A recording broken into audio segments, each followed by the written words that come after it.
Lembang. Lembang adalah sebuah kota kecamatan di kawasan Bandung Barat yang menyimpan potensi wisata yang cukup besar. Selain tempatnya yang sejuk dan eksotik, di kota kecamatan inilah banyak tumbuh industri kuliner dan agribisnis. Salah satu kegiatan agribisnis yang ditekuni warga Lembang adalah budidaya kelinci. Ke kota kecamatan inilah banyak orang berdatangan untuk membeli dan mengkonsumsi hasil olahan kelinci pedaging ataupun belajar untuk beternak kelinci hias.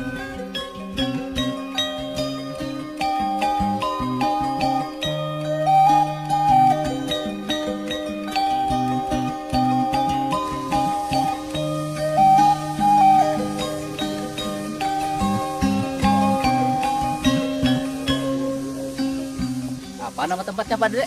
Oh, PKBM Kinanti, Pak. PKBM Kinanti itu apakah hanya untuk belajar kelinci hias saja? Oh, tidak, Pak. Di situ banyak macam-macam. Ada ternak ikan, ada ternak sapi, dan macam-macam. Kita nanti untuk belajar di sana, Pak. Melihat-lihat dulu.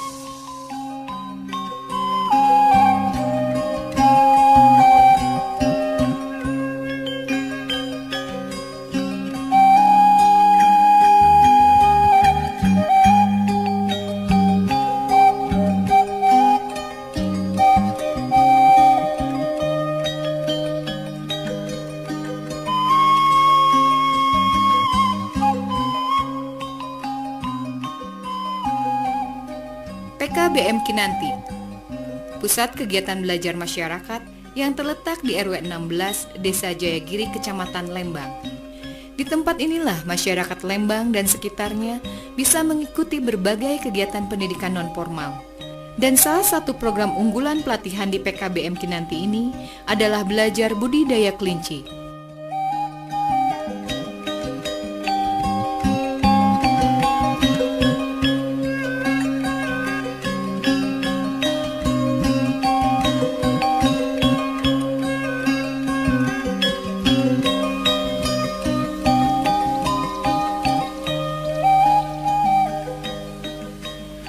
Saya sengaja datang kemari untuk belajar beternak kelinci langsung dari ahlinya. Ini mudah-mudahan menjadi langkah awal saya menjadi seorang peternak kelinci yang sukses. Hitung-hitung mengisi masa pensiun nanti dengan kegiatan yang bermanfaat.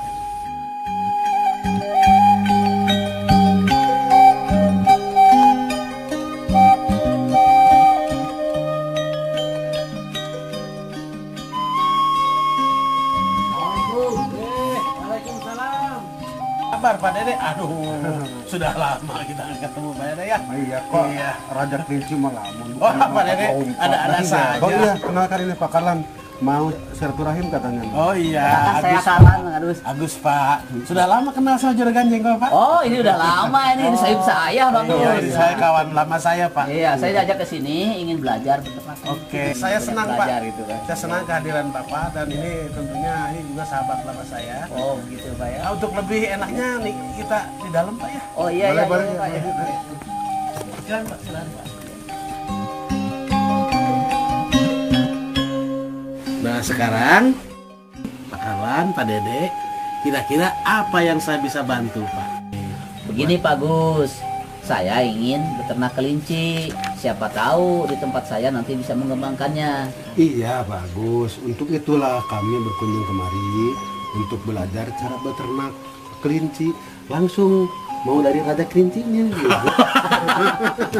Pak Dede ada-ada saja, Raja Jengkol. Dalam memelihara kelinci hias, ada 3 faktor yang harus diperhatikan. Pertama, tempat dan lahan atau kandang. Yang kedua, pembibitan. Dan yang ketiga, pemeliharaan.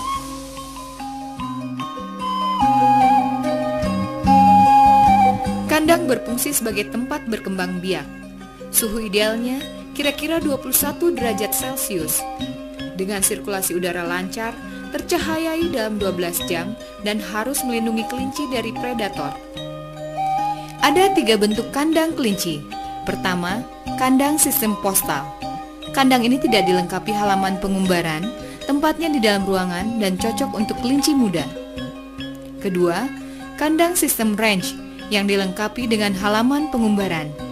Ketiga, kandang baterai. Mirip sangkar berderet, satu sangkar untuk satu ekor, konstruksinya ada yang berjajar, bertingkat, atau mirip seperti piramida. Nah, jadi bapak-bapak ya, kandang kelinci itu harus menggunakan alas yang empuk karena kelinci itu beda dengan kucing dan anjing. Kandang kelinci sangat cocok ya, karena kelinci itu kan lunak punya. Kalau sudah terlanjur pakai kawat gimana, Pak? Tetap kita kawat itu dialas pakai yang bahannya empuk sehingga mereka senang gitu tinggal di tempat itu. Betul itu Pak Agus. Bisa-bisa kelinci tidur di atas pakan atau di kotorannya. Kasihan kalau begitu. Ya, betul Pak. Nah ini kandang untuk induk Pak Dede ya. Kandang untuk induk ini lihat aja Pak Dede, ada anaknya, ada induknya gitu. Jadi cukup luas ya ukuran kandang seperti ini. Karena kandang ini tempat hidup para kelinci, mesti diperhatikan kebersihan lantai, alas kandang, juga kebersihan tempat pakan dan minumnya. Sinar matahari pagi harus cukup masuk ke dalam kandang. Hal ini berfungsi untuk membunuh bibit penyakit. Dan jangan lupa untuk membersihkan kandang bekas kelinci yang sakit.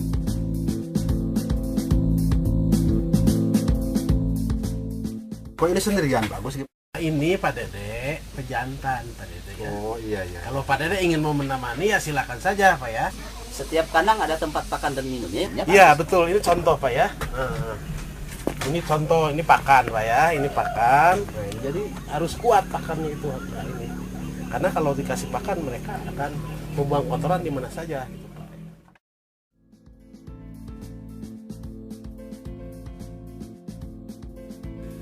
Ternak kelinci hias bertujuan untuk mengambil manfaat dari bulu kelinci tersebut. Sementara, ternak kelinci pedaging bertujuan untuk mengambil manfaat dari olahan dagingnya. Bila ternak dilakukan untuk mengambil manfaat dari bulunya, tentu saja dipilih dari jenis yang punya potensi genetik pertumbuhan bulu yang baik. Sementara untuk olahan daging, bisa diambil dari perkawinan antara kelinci-kelinci unggul, baik dari luar maupun lokal.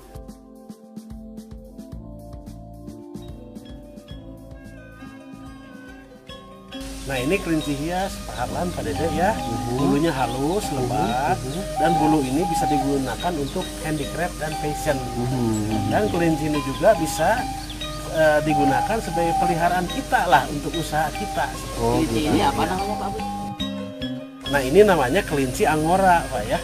Lihat aja nih, bagus sekali, cantik Pak. Dan kelinci ini banyak sekali orang yang menggemari. Namanya kok seperti kucing bagus. Bapaknya kucing ya, tapi anaknya kelinci Pak ya. Itu.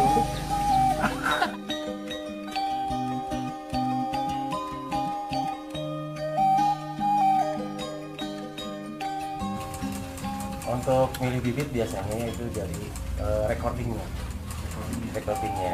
Dia mampu beranak banyak itu dulu.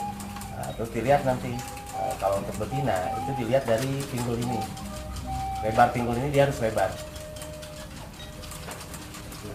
kaki jangan keluar, terus matanya cerah kayak gitu. Satu indukan itu dia harus puting susunya nggak kurang dari 8,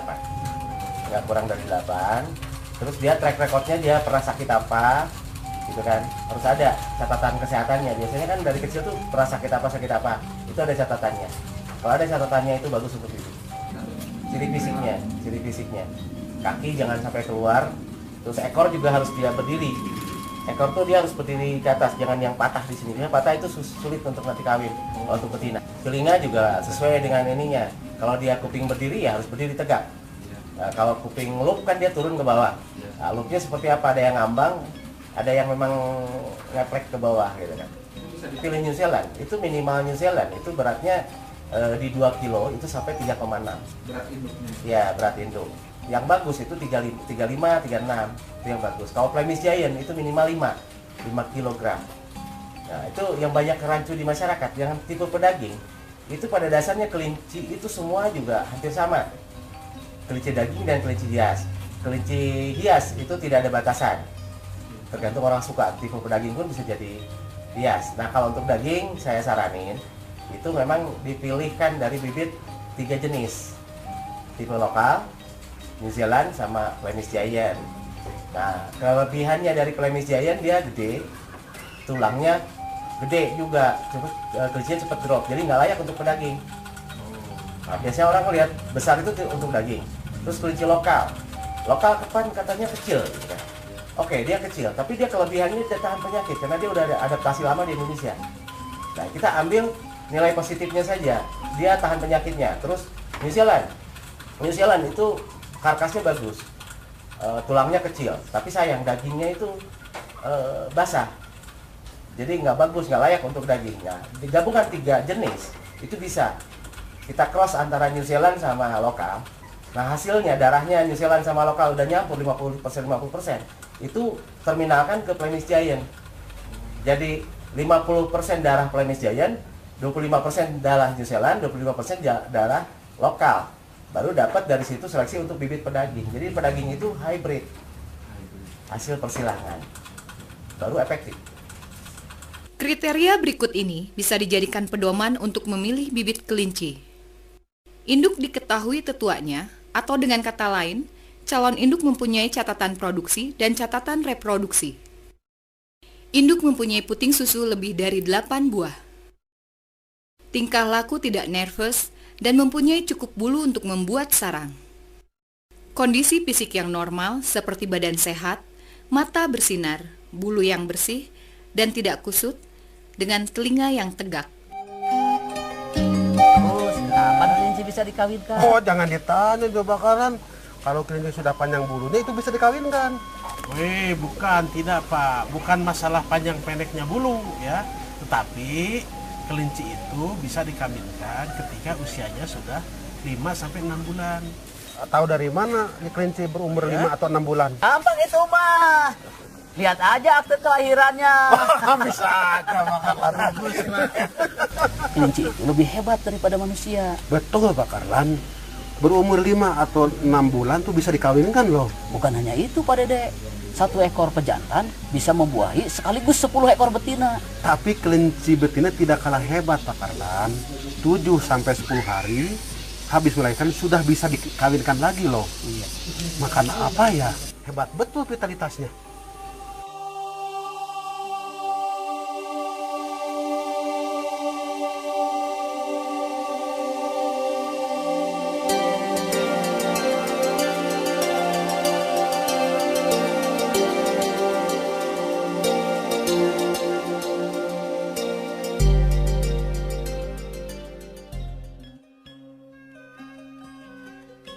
Banyak jenis tanaman dan sayuran yang bisa diberikan kepada kelinci. Makanan tersebut harus mampu memenuhi kebutuhan nutrisi kelinci dengan harapan ternak tersebut mampu tumbuh dan berkembang dengan baik, baik secara postur maupun bulu yang tumbuh pada kulit kelinci. Komposisi ransum ternak kelinci yang biasa dipakai adalah pakan terdiri dari konsentrat 50 gram untuk kelinci pertumbuhan dan penggemukan, 70 gram untuk induk bunting, 150-200 gram untuk induk menyusui, sedangkan rumput diberikan secara ad libitum atau tidak terbatas.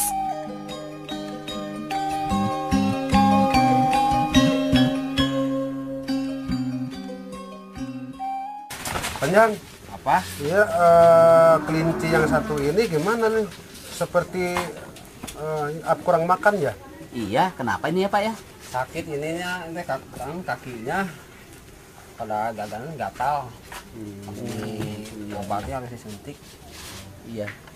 Ininya sakit, kakinya harus disuntik. Gitu. Oh, gitu ya. Buduk ya. Ada beberapa macam penyakit kelinci yang sering menyerang kelinci. Di antaranya adalah: pertama, enteritis kompleks. Penyakit ini menyerang alat pencernaan dan menjadi penyebab kematian paling umum pada kelinci di peternakan. Korbannya, anak-anak kelinci yang masih menyusui. Anak kelinci yang sembuh dari penyakit ini, pertumbuhan selanjutnya kurang baik. Penanganannya dapat dilakukan dengan menyingkirkan hijauan dan air minum yang tersedia.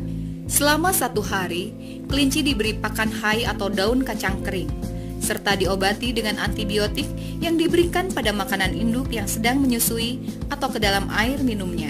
Kedua, pasteurulosis.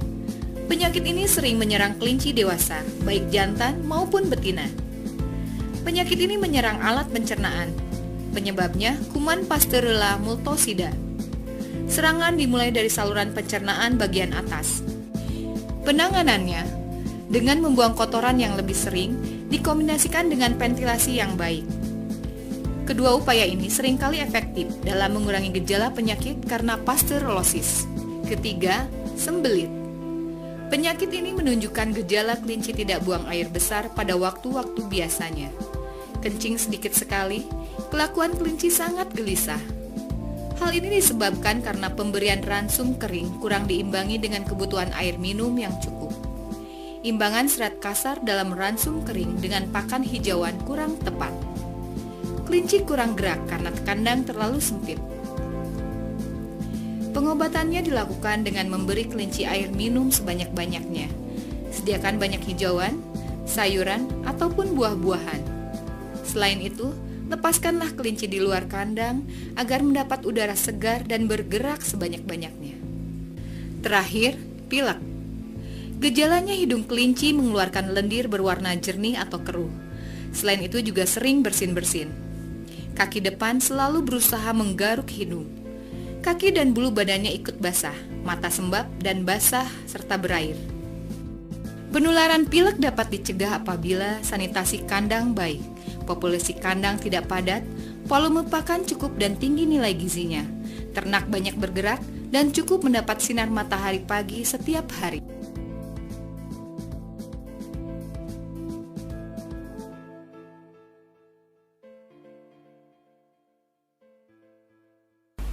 Kelinci itu sebetulnya bisa dipercepat, bisa standar. Kalau standar itu 6 kali. 6 kali, tapi kalau dipercepat itu 8 kali. 8 kali. Ya, jadi usia anak 3 minggu itu jadi setahun bisa 8 kali. Kematian bulan apa biasanya itu kita hitung di 100 saja. Satu peternak biasanya bisa ngelola itu sampai 50 sampai 100 ekor. 50 sampai 100 ekor. Jadi kalau kita hitung itu bisa UMR lah per bulannya. Kalau kita punya 100 itu punya pegawai 1.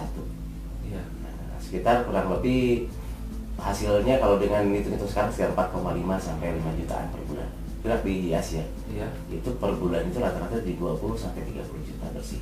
20. Kepemilikan saya di 600. Iya. Itu bukan bisnis arahnya ke perbaikan gizi.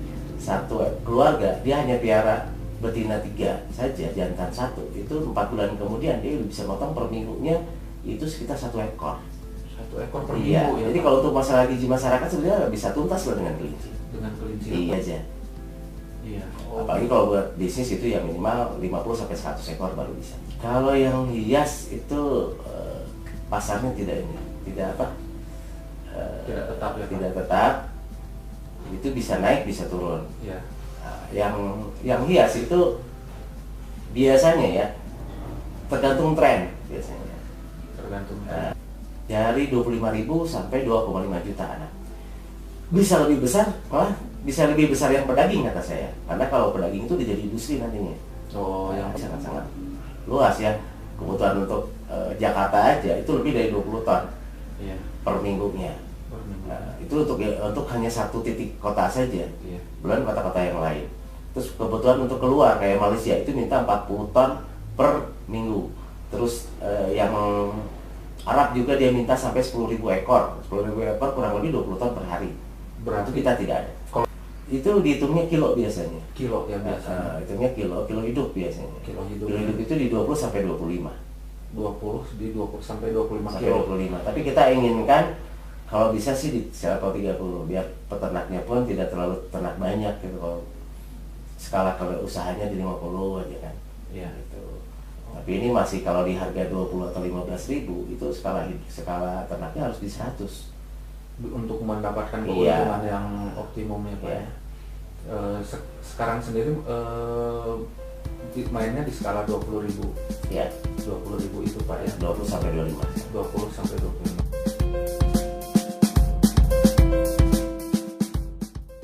Dalam setahun, seekor induk kelinci mengalami 3 kali masa kawin atau 3 kali hamil. Misalnya, rata-rata sekali beranak melahirkan 5 ekor, yang berarti dalam setahun menghasilkan 15 anakan. Dengan harga jual antara Rp75.000 sampai Rp100.000, maka setahun per ekor bisa menghasilkan pendapatan hingga Rp1.500.000 dengan kelangsungan hidup mencapai umur 4 tahun. Indukan yang sudah tidak produktif tersebut tetap memiliki nilai ekonomis, yaitu sebagai hewan potong di restoran atau warung sate kelinci. Dalam Harian Nasional Kompas, sempat diungkapkan bahwa satu kelinci hias bisa memiliki nilai jual sampai Rp3 juta per ekor. Peminat kelinci hias ini pun kini sudah menyebar hingga masyarakat umum. Demikianlah sekilas budidaya kelinci hias. Jika kita mempunyai niat berwirausaha, maka beternak kelinci hias kini sudah bisa menjadi salah satu alternatif yang potensial untuk ditekuni.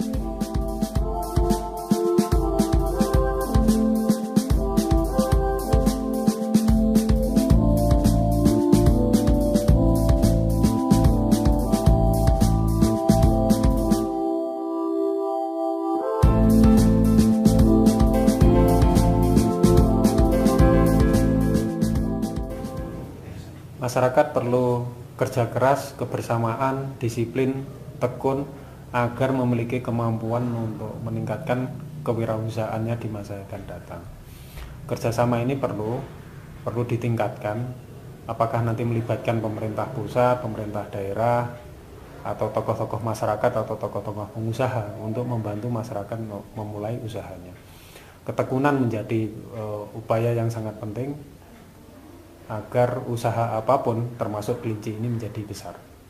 Segala sesuatu memang perlu tantangan, ada hambatan, tetapi itulah ciri khas seorang wirausaha harus memenangkan persaingan seperti itu, atau kelemahan-kelemahan yang ada di lapangan untuk dijadikan kekuatan untuk maju menjadi pengusaha ternak kelinci ini. Nah sekarang ya, bakalan Pak Dede sudah belajar nih seharian dengan cara beternak kelinci. Gimana nih pendapat Pak Dede? Alhamdulillah Pak Agus, sejak pembibitan, reproduksi sampai kepada pemberian pakan, saya sudah paham. Gimana nih dengan Pak Dede nih, Bapak Raja Jenggol? Sekilas saya sudah memahami Pak Agus cara beternak kelinci. Dan saya terima kasih kok kepada Pak Agus yang telah mengajarkan kami berdua ini. Gitu. Ada pertanyaan lain Pak? Kalau misalnya ada hal-hal yang belum saya pahami, mungkin saya akan datang lagi Pak Agus ya. Pokoknya jangan segan-segan lah untuk menerima kami berdua. Siap Pak, syukurlah kalau begitu ya. Berarti mudah-mudahan ilmu yang Bapak, Pak Dede bakalan pelajari itu bermanfaat. Bisa tolong sebarkan kepada orang lain. Iya, biar ilmu kita terus berkembang ya, Iya. bisa menolong orang lain. Nah sekarang kalau tidak pertanyaan lagi, sesuai dengan janji kita tadi ya, kita harus makan sate kelinci dulu. Iya, Pak. Gimana Pak? Ya, Terima kasih ya. ya. Pak.